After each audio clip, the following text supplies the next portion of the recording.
sing. Are we gonna sing every time? That's what we do, isn't? So we are at our 7 month, 7 month. 7 month check-in from our brother's passing. Um, our whole family was just all together, or a lot of us, not our whole family. Our whole family was, I just said not our whole family, our whole family. So we're gonna just kind of set the stage for what I'm gonna call a circus, for me, and just all the tools that I have just fell apart, and it turns out we're still sad. Yeah. And these next series, 6 episodes or so, are going to be kind of our 6, 7 month check in of where we were at in our grief. Yep. And the intention is that this gives you permission to look at your own grief, right? So I do love a thought that, oh, yeah, I'm done. I grieve like that 5 minutes after that person passed away. Um, it's sort of, now that we're talking about this again, it doesn't feel like it's been 7 months. I feel like we're back in it again, right? Right. So I'm gonna set just a little bit of a stage. One of our nieces graduated this past weekend. We had three nieces. Oh my gosh, Megan, I have three nieces that graduated in the last week. And we went down to be helpful, and just help my brother and my sister-in-law and their family prepare for their first graduate, high school graduate, in their family, and just tons and tons of work. Got a ton done. It was a huge success and amazing. But like, oh my gosh, just so much, so much, so much, so much. So I show up at someone else's house. I'm at their beck and call. What do you need me to do? Every minute that I had that I was going to take care of myself got absorbed by stuff. Now, so on the one hand, that's okay because it's not often that this kind of stuff happens. But I literally got up early the first morning to have coffee and like sit outside. I knew that I was going to need just like a half hour. No, I didn't have that. So I didn't have any seconds anywhere. And what that looked like is D Brown was a mess, right? I mean, I was fine in front of the outside, I was fine, but just inside, I felt really unsettled. Right. Right. But that's Which we all were. right. Waves of this. Not just me. Not just you. Not just me. Not just you. No. So, what did that look like for you? So what it felt like to me was just lots of buzziness, which is just when I'm dysregulated, which just means normally in my day to day, I just feel kind of settled and I don't want to say peaceful. I just feel like me. And I'm just doing whatever I'm doing. And what I felt like was like, right? So what I noticed that first day, and I, you can't say this enough. Oh my gosh, everyone being efficient, working together and communicating.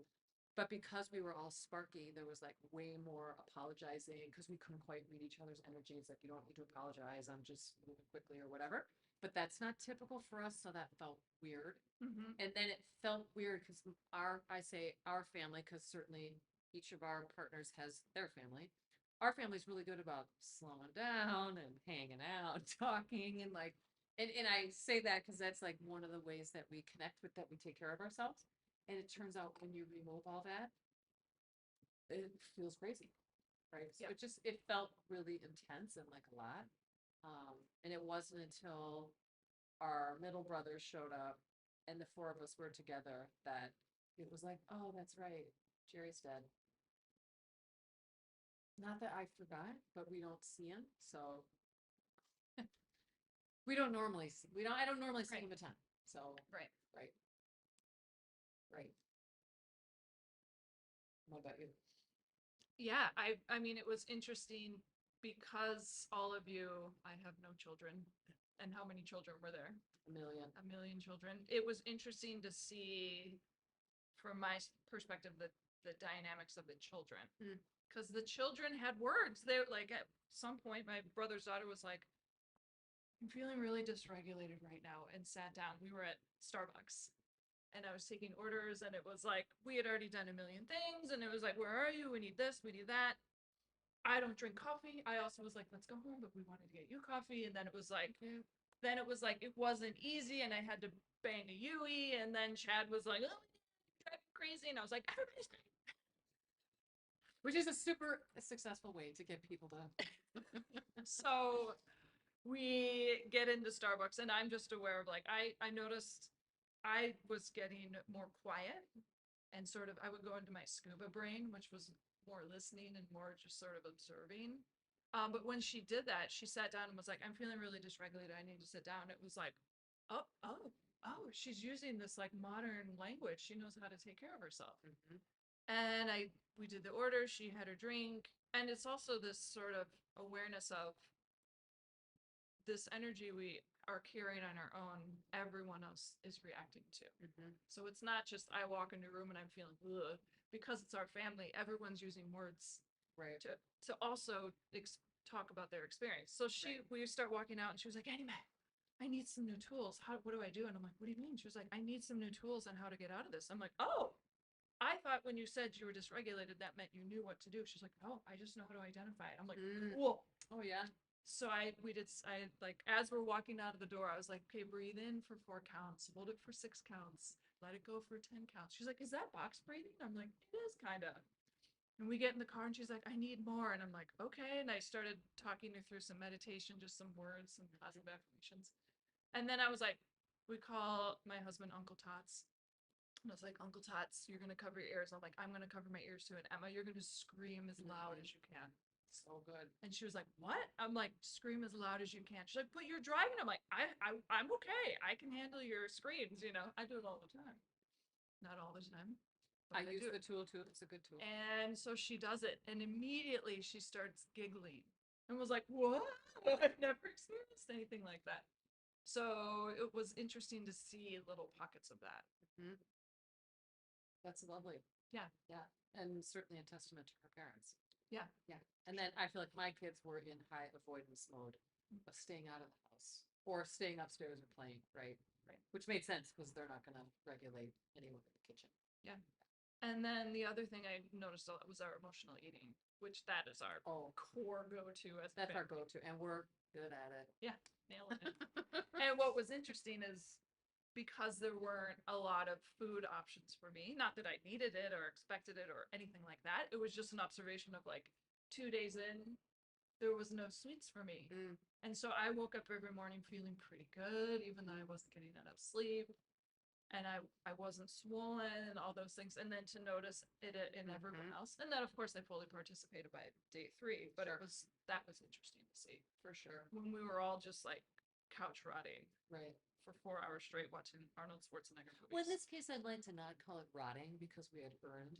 Well, it's never a bad thing. No, but I mean, 3 days of it, but we had for 2 days straight been busting our butts. So to have, Right. yeah, but yeah, That's where we all went. yeah. I mean, literally, we hardly moved, hardly spoke, and watched 3 Arnold Schwarzenegger movies. However, we were all on top of each Yeah, other. we were all nice and cozy and lots of just hands holding and touching and overlap, which is great. Yeah. But I'm also just saying, like, we had the capacity to do nothing. Yeah. And it was lovely. It was lovely. Yeah. And we had a moment, we had 2 moments where, because our one brother was only there for 14 hours or something like that, not even. So we just had a little window of time where we overlapped and got to hug, And that was it. and that was it. And that just felt just really sad. Just in that just little brief time. It's interesting if you have, I guess it feels the same no matter how many siblings you have.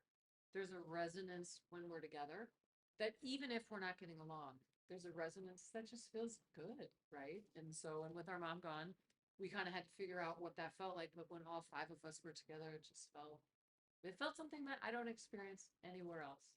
So to hug the 4 of us and it just feels different and feels sad. But then it feels like, hey, can we do this more? Can we just get together and hug the 4 of us? Yeah. And certainly the weekend was not about us. But Which we were fully aware of. yes, What set the tone.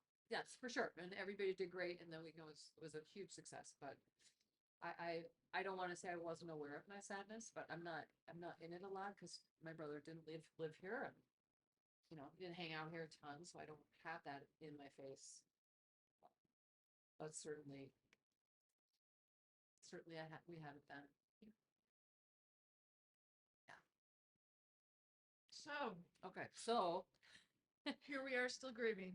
Yeah. However, we see the progress. yeah, well, Progress being non-linear. right, and Here we are. and we can grieve for forever. Forever. But and this is we'll find our way in this.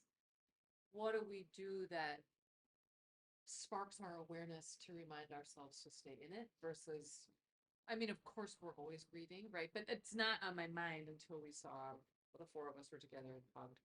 So that'll be something that we'll navigate, but that was kind of it, right? We didn't have anything more than that, and I didn't have any great tools that I used because I was just coping. Right. Yeah, and then came home on Monday, took a 3 hour nap, like didn't flinch. I was tired. Yeah. Yeah. We're still tired. Yeah, so our minimum message for this first time is you can grieve as long as you want to. And it turns out you need to remind yourself to look at your grief sometimes. Yeah. Yeah, because we just get caught up in our lives. Right. So we'll just keep talking about this. Okay. Bye.